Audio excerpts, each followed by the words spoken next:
Hello and welcome back to the podcast. Today I spoke to Samantha Charlwood, who is a strength training coach.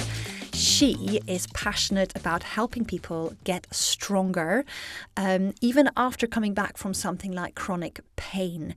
But today we spoke about how we can fit in little bits of strength training and why we should fit it in into a crazy, busy life. The kind of crazy, busy life we might have when we have young children running around or just when we have zero time for ourselves. How we can still fit in little bits of strength exercise in a way that will make a difference and why we should do so.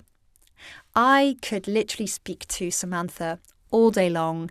While I'm a yoga teacher and she's a strength coach, we have just so much in common in our what we love and what we love to help people with. So it was a really friendly conversation. We just chatted. We are basically friends, and I enjoyed it. And I really hope you'll enjoy listening to it as well. A lot of people think that strength training is it's only for people who are, gym buffs, athletes, men with big bulky muscles. But how would you reframe this for the tired, overworked parent who is just trying to survive the day? Of course, yeah. It's a really big area, and it's such a confusing sort of when you walk into a gym and you're faced with all this kind of bulk, I suppose, and it can be like really, really hard to know where to start and how to unpick it. And I think the thing to sort of reframe everything is that for longevity, we really need to lay down muscle. And when you're a parent, it's easy to get sort of bogged down in the weeds of day-to-day stuff. But if you ever get the chance to kind of slightly look up and see what's coming, then you can kind of think, okay, so when I'm older, when these children have children of their own, I want to be strong, I want to be around, and so it's like planting a seed of a tree that you're going to sit under in years to come. So it's reframing it in a kind of, doing something now that will pay you, and even like your children don't have to look after you as much when you're older. Like, having children, I think, comes with responsibility at the beginning and at the end, right? So, that longevity is the big thing. I mean, I talk about it a lot, that, but yes. I do think it's a way of ensuring that you have this fantastic life all the way through. So yeah, that's how I would reframe it. It's kind of, don't think of it almost for now, like think of it forever. For later. And it's not now, it's not for the aesthetics now. You don't have to aim for being a bodybuilder looking, because actually that's not going to happen anyway.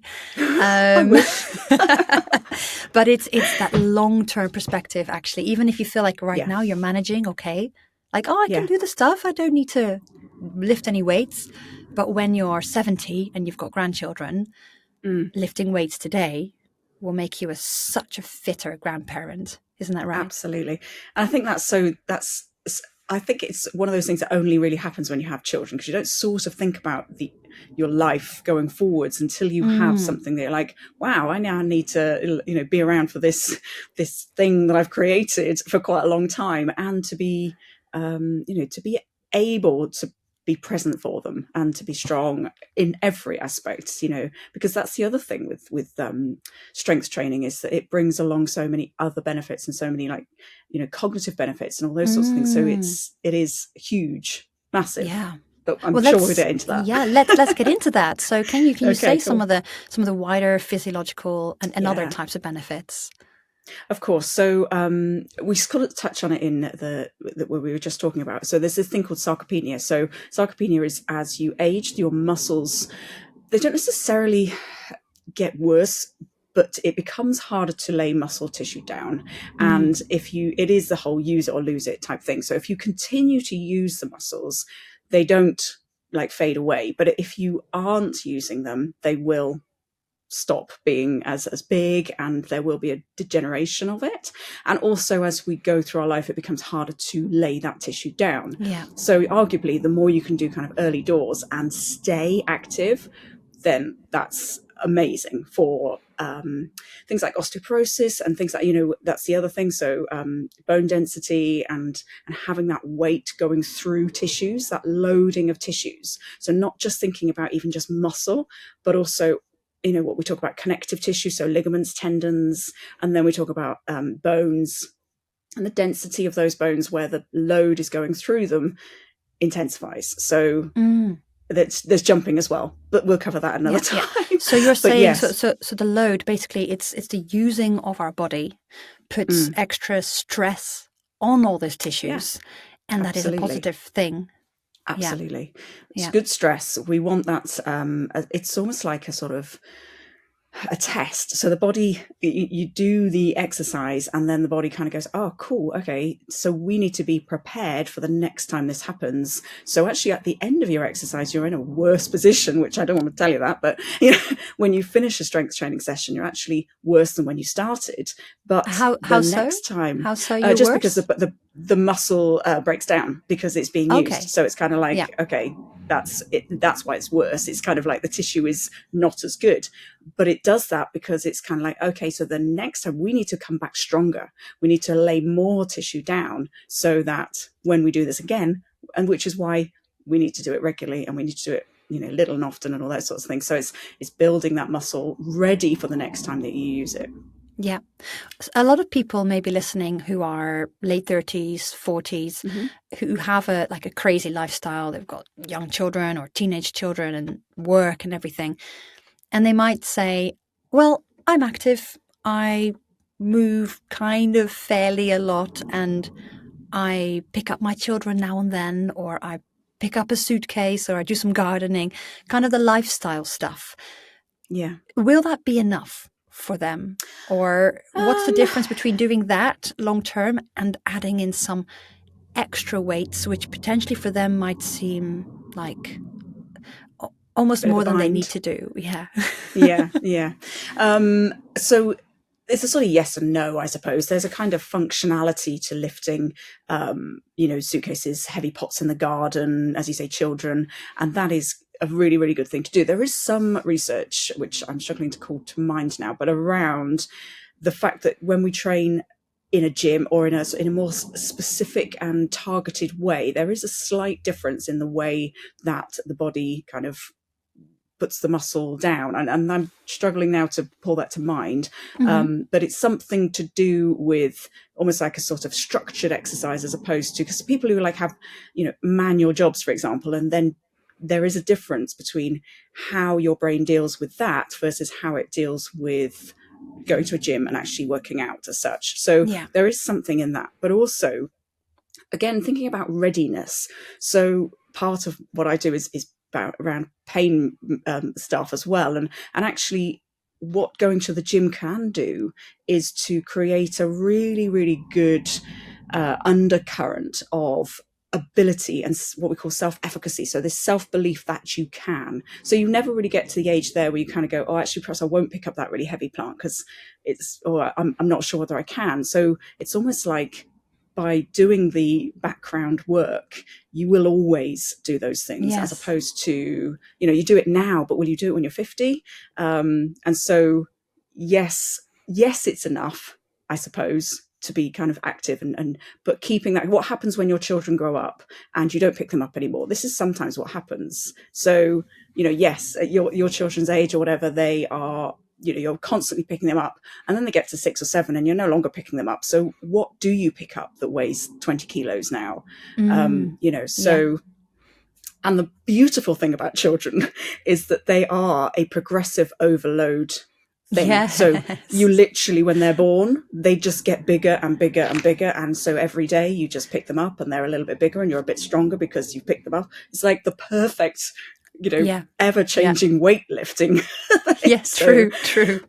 Yeah, but then it's always like one-sided, isn't it? Like a workout is like you do the right side, you do the left side, you make sure it's balanced. Whereas you're always carrying a child on one side. It's like one side, yes. Yeah. It can very much get like that. So those are things so being mindful about that sort of thing. So if you are carrying a child, just try and switch occasionally, and those sorts of things where you can bring in a kind of a balance, I suppose. And that's that would be one major advantage to working out in a gym, is that you aren't unlikely to just go in and work your left side. But learning, using the body in a natural way is fine too. So there's yes and no, I suppose. It's kind of yes if you're going to continue forever to do it, but you may not. Yes, absolutely. And kind of what I was getting at with that question, in my personal opinion, I think it's not enough. I do think having that extra way to, like, I like doing very strong yoga, for example, and I have very much an aim to be lifting more weights. At the moment, it's not fitting in. But I feel like if you can do more, then everything else in life becomes so easy, isn't it? Absolutely. The stuff that you're already doing actually will become super easy if you can lift super heavy in the gym. Yeah. So I talk about sometimes having an employee that's trained for the job. So, it is that your body being trained for the job that you're asking it to do, as opposed to sticking an employee in winging it. Exactly. You're just hoping they survive. So yes, there is definitely something in being over prepared almost for life. And I think that probably that shows up more as you age. Yeah. But it's definitely not a bad thing to be doing in 30 and 40 for sure. Yeah. So what about if people just have 15 minutes of time? Say if, everyone listening to this podcast is probably very busy. They think, oh yeah, that's all fine, but I have zero time. What if they could? What if they could carve out 15 minutes at home a couple of times a week? What would be the biggest bang for their buck in kind of strength exercises that they could do at home? Sure. So I had to think about this actually. And I think, if I'm honest, if you could do like 3 sessions, I would probably look to do like a load under fatigue. So something like where you are, I've recently fallen quite madly in love with CrossFit, as you know. And one of the things I love about it is this, like, I can lift weights, but lifting weights under fatigue is a very, very different system. And so if we can look at like systems so say, for example, if you could do like run up and down the stairs a couple of times and then do some, one of the major things I had because I've been where you are and I did exactly this. I did 12 minutes a day of what was at the time Body Rock, and I bought myself a sandbag from Argos or something and filled it with like 20 kilos worth of sand and stuck that on my back. And I think at the first time it was actually just books, but I managed to get some sand, and 20 kilos is great. So doing something like run up and down the stairs, then squatting with heavy weight to kind of, so you fatigue the muscles in a kind of an aerobic sense, and then you're working on the anaerobic of the muscles contracting in a slightly different way. So a little bit of that, plus then I would probably do like a targeted kind of 15 minutes. You could annihilate your arms in 15 minutes, and you could probably get close to annihilating your legs in 15 minutes. So just picking like 3 exercises that you could do on repeat, 12 minutes, 3 exercises 4 times through. I used to get like, like a super, I don't know, is that called a superset? So literally just set a timer, 1 minute for each exercise, and repeat, have the set. So you've got 4 exercises, 1 minute on each exercise, 3 times through, done. Children in front of, favorite TV program, 12 minutes. Love it. Let's go. Yeah. So that was literally how I did it. And it was, it really, really worked. It does work. Brilliant. You have to do it fairly regular. I say, so like 3 minutes, 3 times a week if you can. So like 12 minutes, 3 times a week would be a good place to start. That's a really good base. I mean, if it starts to come into a routine and you get it in like, every, because often like weekdays can be quite similar. And so if you can do it every weekday or something like that, perfect. If not, 3 times a week, perfect. Nice. Just lift and sometimes it's hard to have weights like just hanging around because the kids will play with them or whatever.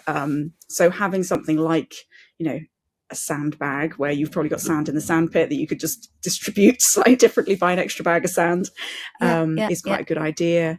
But just don't overcomplicate it.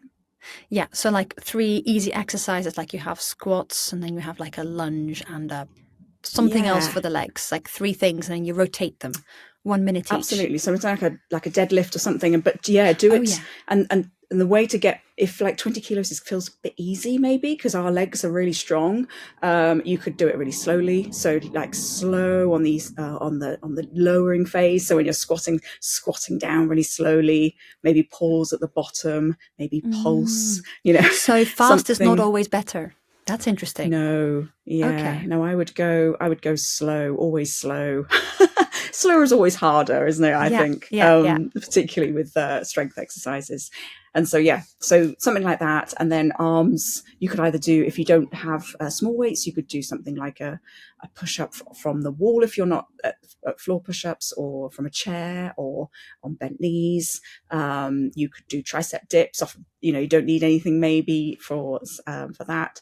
And then, if you have a small weight, doing some sort of lateral raises, something to just protect the shoulders, or with the sandbag overhead. Overhead lift. So there's lots of brilliant. You don't need to make it super complicated. Thank you. I think those are really good tips for someone who's just starting out, who is at home, doesn't have time to go to the gym, and can just put their children in front of Disney Plus, for example, or they have teenagers or whatever. Or fantastic. There's also remembering that if you're pushing a pushchair up a hill, that's also pretty good. There's lots of like there are things that you can do that can choices that you can make perhaps during the day that make it more natural, like you say, perhaps taking the harder route home with pushing the pushchair, or carrying the baby when perhaps you would normally put them in the pushchair or something. It's just little small changes, like that can add in a little bit of endurance. Maybe that's maybe what it is when you've got to carry the baby, isn't it? But I always currently, so I'm carrying my 6-month-old a lot at home, and whenever I have to pick up something up from the ground, I always do a really deep squat, like proper yoga squat, and come down and up. And I'm always, rather than think, I've got to pick something up again, I'm like, this is my chance for some exercise. So I do like a gym type of squat down randomly to pick up things. Hold her in the front squat rack position. Yeah, that's right. Yeah. I'm a bit strange. It'd be really funny if I had a camera. I know, I'm also similar, so don't worry, we are very similar, and I think it's just it is maybe, like I say, little choices that you might make during the day, like you say, maybe if you're waiting for the kettle to boil, just crack out a few push-ups off of the breakfast bar, or if you've got time, or they're playing horses or something, and you can go into a plank and they can go underneath, or what I used to do when I was working, I am going to be working again, currently on a break, but when I'm in a working phase, and then I go downstairs to make a cup of tea because I'm a bit bored, and you're snacky, like, I'll have a tea. And then when the kettle's boiling, I do some squat jumps. So just 10 down and just jump up. Just 10, get my heart rate up a bit, make my cup of tea, and go back upstairs. And actually, I think I think Tony Robbins said, isn't it, you want to change your mental state, change your physical state. So sometimes I have a kettlebell, and I do exactly the same thing. Like if I'm in a little bit of can't really be bothered, grab the kettlebell and swing it a few times, and you're obviously not maybe around children, but it just makes you feel like, okay, I've got this. We can do this.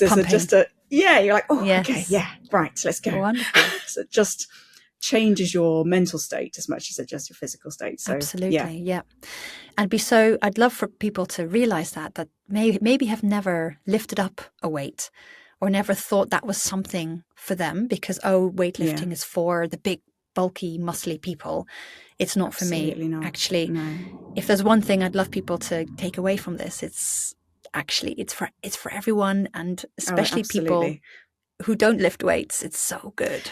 And it's so, I think, I don't know whether we've spoken about this before, but where they have fabulous research around dementia and Alzheimer's and being like a type 3 diabetes type thing.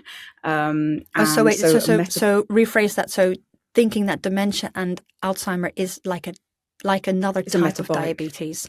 Yes. Okay. Yes. Yes. So it's a metabolic condition as opposed to as genetic as we thought it was. Obviously there is a genetic element to it, but there is also a metabolic condition element to it, and one of the key things is strength and having muscle. So there's something to do with the muscle that we have having an interaction between the muscle and the brain, but also the movement of those things where our brain is having to do this, like, gymnastics as to where our body is and what our body is doing. That is exceptional for prevention of Alzheimer's and dementia. So yeah, amazing. Even if you're thinking like, don't even think like, oh, I want to be a bodybuilder. It's just literally, excuse me, it's just, I want to protect my brain. I want to, it's almost like it should be on the school curriculum. Yes, it's just like, how important it is. It's so important. And it almost goes to be aesthetic around it is almost to do it a disservice, I think. Yes. It's almost like, okay, you'll also look good. Don't worry about that. It's like, that's the sprinkle on the top. It's all the other things that are so important that go along hand in hand with it. I think with the point about diabetes and like type 3 diabetes, the more muscle you have, correct me if I'm wrong, the better your body is at soaking up all the blood sugar going around in your circulation, isn't Insulin, it? So actually you'll have fewer blood sugar spikes the more muscle you have. So that's maybe... Yes. Yeah, maybe have something to do. I know that so insulin kind of is part of how we cope with blood sugar in our bodies, and so one of insulin's jobs is to kind of go. I think of it like the car park attendant. So the blood sugar is going around, and insulin goes, okay, I'm going to make sure that you go to the muscles, you go to the liver, and then you go to the fat cells. And it's kind of like, okay, if we've got loads of muscle, then insulin can direct blood sugar into muscle much easier. And so you've got more capacity for that. And so your insulin is better managed, or you can manage the blood sugar much better. So it's perfect. A really, really, I think it's thinking of it like when people talk about metabolism, it's kind of like, your metabolism goes up and down. That's what it's supposed to do. Don't worry about it. But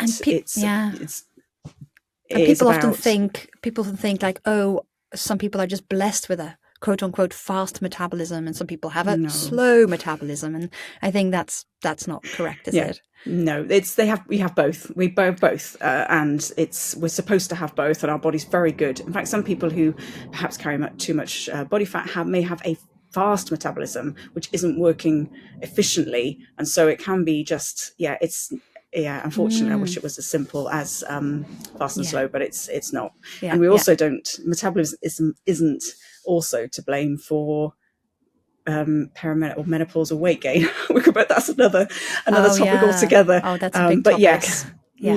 But our metabolism, it's more to do with exactly that, like having metabolic health, I suppose, as opposed to good and bad, high and low. Yes. It's like, what can you do for your metabolic health? And one thing you can do for your metabolic health is have a shed load of muscle. As much muscle as you can possibly have, and which for women, you can have lots of muscle and not look like a bodybuilder. That's I've been lifting very heavy for about 9 years, and if you'd pass me in the street without a second glance, and it's I'm deadlifting like 130 kilos, squatting 120 kilos. So it's not like this is not 2 and 3 pound weights.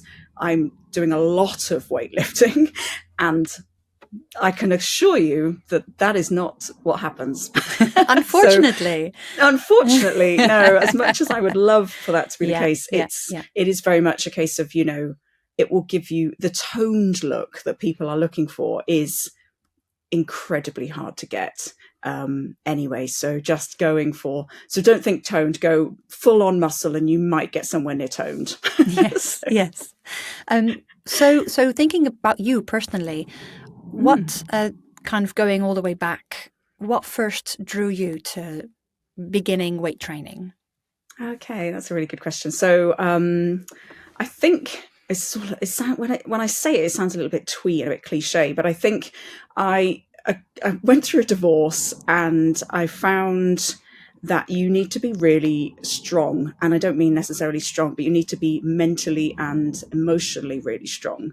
And I found as the universe kind of sends people your way, and somebody kind of landed in my lap that was doing heavy lifting, and I gave it a go, and I was like, okay, this makes me feel strong, and is the the analogy of like, it's you're down, you've got a weight on your back and you lift it up.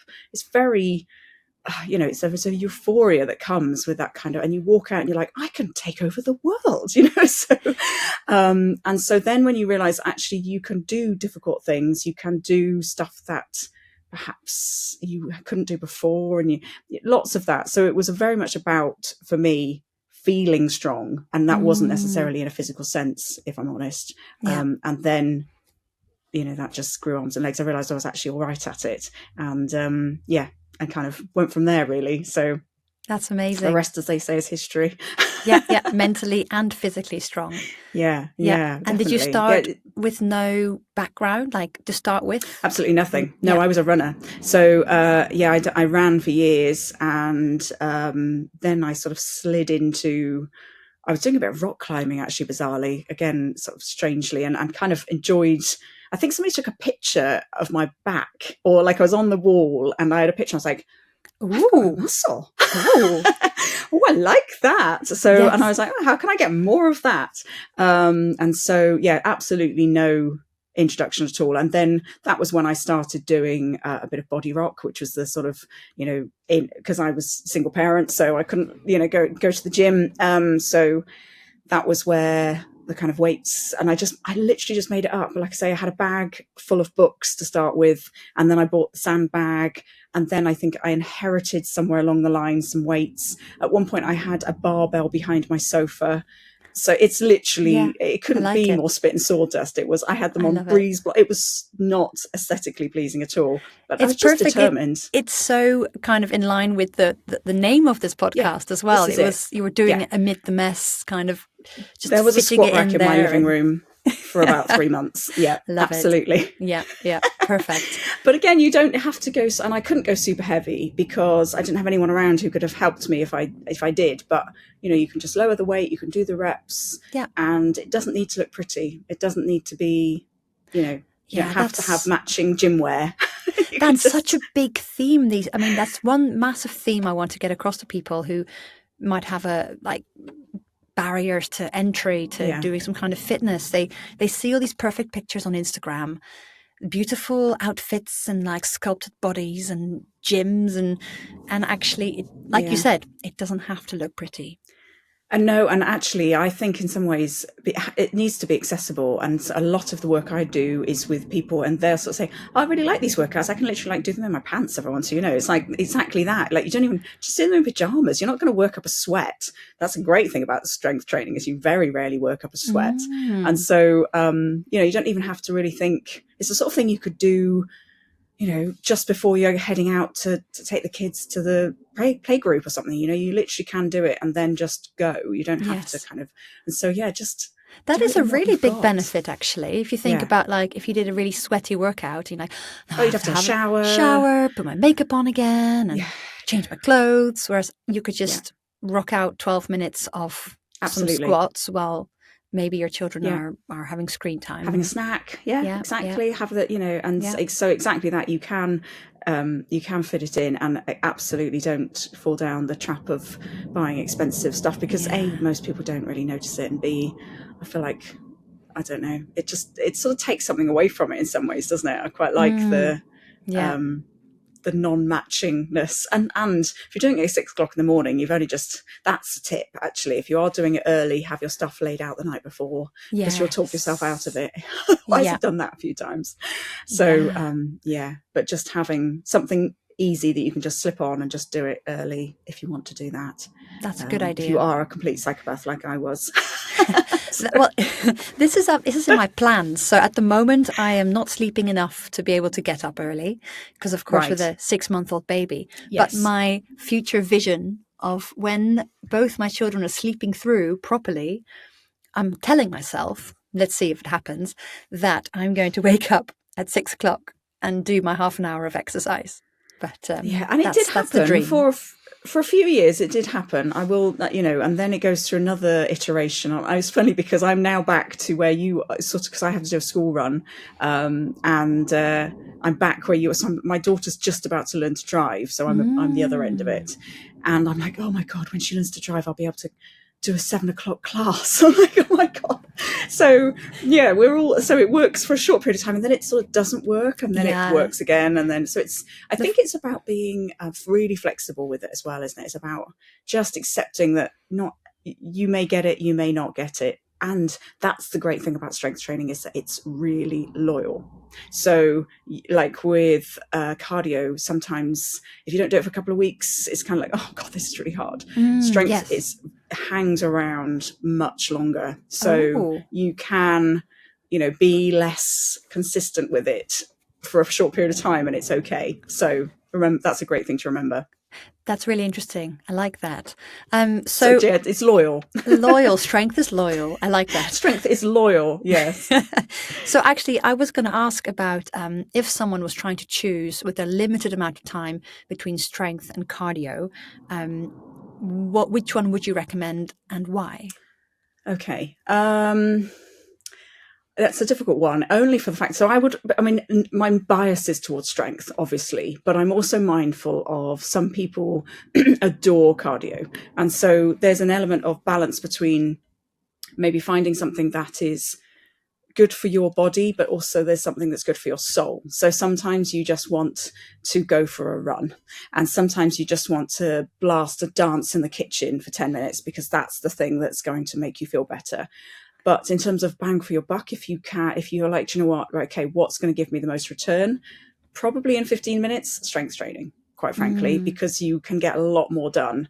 But if you're desperate for a HIIT workout, then do the HIIT workout, do some strength training, and then do a HIIT workout afterwards or something like that. Do some Tabata for 4 minutes at the end or something, just to kind of get that endorphin rush that perhaps I know some people really lean, particularly I think people who are very used to doing cardio. It's difficult when you start doing strength training because you're kind of like, what did I do?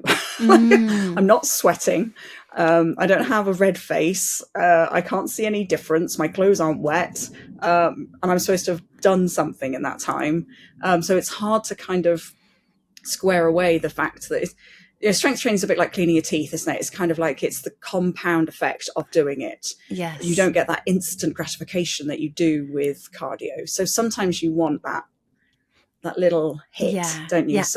Yeah, like you said, the sweating, the out of breathness, the feeling like you're knackered. Actually, strength training doesn't necessarily make you knackered. No. Yeah. And sometimes that's a blessing, right? Sometimes if you haven't slept, you can and that's the other thing. So one thing with that is that you can do it when you perhaps don't feel like you could do anything else. So, I've done it before, perhaps when I've not been particularly well, if I've been training for a competition, and I know I've had a conversation with my coach before, who's like, okay, have you eaten? Yes. Okay, you can train. So it's like, you don't have to be quite so precious perhaps around strength training. So if you're feeling like, do you know what, I only had like 4 hours sleep last night, perhaps I won't go for my run. Perhaps I'll just do like 3 sets of 10 of squats and 3 sets of 10 push-ups, and so you can do something, but maybe the run is a bit too much, but that little bit of strength training, so that's that can help. It's kind of like a blessing and a curse at the same time. Yes, exactly. Exactly. I like it. Are there any what are the common mental blocks, do you think? I mean, we've mentioned many. There might be some extra ones you might want to mention. A mental block people could have to starting strength training, or to progressing, or to carrying on, or so I think the biggest one I hear a lot is, I don't want to hurt myself. I don't want to do it wrong and hurt myself. Yes. And I think you can overthink it. So yes, whilst form is semi-important, it isn't, you don't have to get it spot on, and you're very unlikely to hurt yourself with weights that you would lift at home. And arguably, as you say, you could lift your daughter out of the cot in a different way and cause yourself more damage than you could doing a deadlift, slightly. And even with deadlifts, like there's a form of deadlifts called the Jefferson curl, which is actually done completely with a bent spine and is absolutely fine. So we don't need to worry about deadlifting with a completely flat back. And so things like that, where people kind of get a bit hung up on like, oh, I don't want to do it wrong, I don't want to lift it wrong, or maybe don't worry so much about that. And that would be my kind of just start. And if you're worried about hurting yourself, just keep the weight light. Maybe just do body weight, just something that's kind of feels manageable. But yeah, that would be the biggest thing, that people are kind of, they overthink it. Yeah, they think there is like one particular technique that you have to do. And if you haven't got a teacher like instructing you every step of the way, you can't do it. Absolutely. Yeah. I see such a parallel. I see such a parallel with yoga, actually. Yoga, yeah. That's why I was like, yes, when you mentioned it. Everyone's always like, yeah, but how do I know I'm doing it correctly? I'm like, because you're doing it. Everyone's body is different. We're all our joints move in a slightly different range of motion. Yeah. We have different muscle strengths and flexibilities, and it looks different for everyone.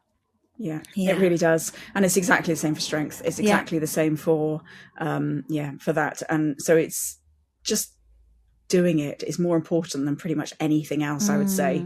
Absolutely. And you'll know, like if you get some feedback from the body that you're kind of like, I'm not sure about that. That's the other thing to remember, is that, you may do a workout and then a couple of days later you're like, oh, okay, that really hurt me. I'm not going to do that again. It's like, well, it may just be that you didn't sleep well, or you haven't eaten enough, or you're not hydrated, or there's loads of other things that could be going on. Yes. So don't give up straight away after, say, one painful event. Absolutely. Yes. Yeah. So talking about pain, actually, what about the soreness, the kind of muscle ache? Do you always have to feel sore to feel benefit, or is soreness a bad thing, or how do you see this in the people that you coach? Sure. So I actually think, so delayed onset muscle soreness, which is kind of what we're talking about, so DOMS as we call it, it normally shows up, for me, it's like almost exactly 24 hours after, to the hour almost. It's quite incredible. But it's actually something that I try to avoid my clients having, only in the fact that for me, I like people to be able to train again. And so if you're sore, you might be put off training again. So applying the dosage, I talk about dosage quite a lot. So applying the correct dosage that is enough to elicit some change, but not so much to make you so sore. So for me, that's the sweet spot of kind of like, oh, this is okay. However, we all get it wrong. I particularly get it wrong quite a lot. So sometimes we apply a little bit too much dosage because my ego gets in the way. And I think I'm much more capable than I am half the time. And so, yes. And I worked with the bobsleigh team, the Great British Bobsleigh team, for a while, doing their sports therapy. And they used to turn up, they trained 6 days a week, and they would quite often be sore with DOMS. And they're just like, you can train through it. It's fine. You're not going to hurt yourself anymore. But it's something that I think is sort of like maybe not the elite athletes. We want to try to keep that to a minimum if you can. I mean, invariably, if you're doing an exercise for the first time, you haven't done it for a while, you may feel a little bit sore afterwards, and that's okay. That's perfectly okay. You haven't hurt yourself. It's just something that will just go in a couple of days. But yes, if you can find that sweet spot of doing just enough to make it feel challenging, but not too much that you wouldn't train again like in 2 or 3 days later, because that's kind of what we want. We want that consistency. Yes. We want to build up, because otherwise if you're super sore, you'll be like, oh, I'm not training the rest of the week, and then maybe the routine might go, and then you're like 3 weeks later you haven't trained, and then you got to do it again. And and Every So for time me, you it's all fall about, off the wagon, every time you're so sore, you're like, oh, I don't want to do that again. exactly. Yes. So it sort of puts you off a little bit. Whereas what we want is that kind of actually building the routine of consistently showing up is way better than perhaps kind of killing yourself the first time out. And so it's exactly the way I approach running, actually. I never run enough to make me sore or really knackered. No. I just run. I like jog. I kind of do an easy jog, and I feel because I never knacker myself out, I can go again in a few days' time, and I don't feel like I don't want to go because I was so knackered last time. Absolutely, you want that that positive reinforcement all the time. The brain loves. We don't want it to feel hard necessarily, particularly when it's a new habit or a new thing. You want that positive reinforcement that says, the body says, oh, this is a cool thing to do. And the brain is like, yeah, that last time it was quite fun and we got to listen to our podcast and it was fine. Rather than, oh my God, I came back and I was like, everything hurts. And it was awful and I hated it. And I was so out of breath, my chest hurt. That's not what we want, I mean, some people do want that, but the majority don't. I think you get the 1% of people who are like, I've got to be in pain. But well, don't get me wrong, I also fall into that category, but I think it's a little bit later down the line. Like, I think it's once you learn that that's actually you're going to have to push yourself there eventually, occasionally to get somewhere. If you're reaching for the higher like performance levels. But I think for all of us normal everyday people, we're thinking of maintaining longevity, a rhythm and the structure, and then doing it absolutely. regularly rather than beasting it all the time. Absolutely, yes, and just not not putting yourself off doing it again. That's the main thing, I think. Yeah, good point. So we've covered a few of them, but are there any other myths that drive you bananas out there? Like anything people say about strength training, maybe for women, maybe for men, that drive you crazy? I think it's the biggest one is always that people are scared they're going to get bulky, and all of a sudden it's like thinking that you are going to pass your driving test and then become a Formula One racing car driver. It's like you're just not. You're just going to pootle along for years just driving your car, and it is the same for, unless you're going to take performance enhancing drugs, you are very unlikely to build muscle over and above what you would aesthetically think is quite nice. And so, the whole myth around that, I think I'm kind of aware as well that we've swung really nicely towards the kind of strength stuff being really good, and now we're slightly swinging back to the kind of, we want women need to be sort of wispy. We're slightly leaning back that way, aren't we? We're kind of the pendulum seems to swing to the extremes, and we've gone to the extreme of the strength, and it is going back to like 90s skinny style slowly. So I'd love to be able to kind of to stop that in its tracks. That actually middle ground is absolutely fine, and that's where most of us should sit and will sit, and rather than kind of very few people are going to kind of go to that extreme bulky, if you want to be bulky, but also what's wrong with bulky? I think it's beautiful, by the way. I love seeing a bulky woman. I think it's awesome. And I did a CrossFit competition just at the weekend, and there's nothing like seeing an extraordinarily fit woman lifting weights, owning her space, being ridiculously athletic and gymnastic, and it's just something to watch. It's just, I love it so much that I'm just like, why doesn't everyone want this? Yes. To be able to move your body and it doesn't matter if you are little or big or whatever. It's that sort of just, So I've become, as you can tell, I've become a little bit evangelical about it. But I don't think I want our daughters to grow up thinking that they need to be ethereal and kind of, fairy-like necessarily. If they want to, that's cool. But actually also it's fine to own your space and, take up space. That's also cool. So, and for the boys also, that's the other thing, right? So I have a boy and a girl, and I have a boy who apparently they're supposed to look like superheroes.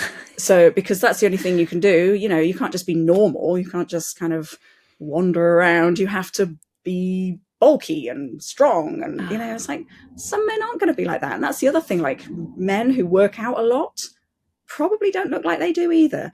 Yes, yeah.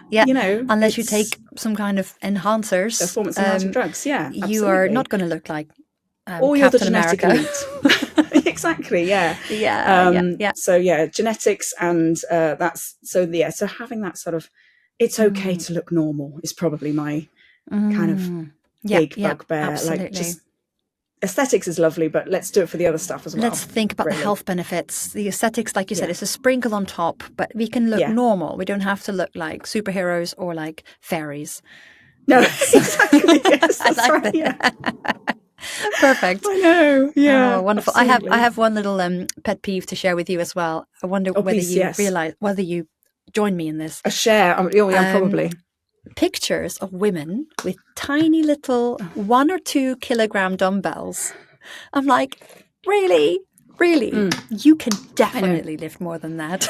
Oh, absolutely. Yes. And it's funny because I often get, people will be like, oh, I've bought some weights. I'm like, okay, what have you got? Oh, like, well, I've got these. I'm like, tiny that's little a dog dumbbells. toy.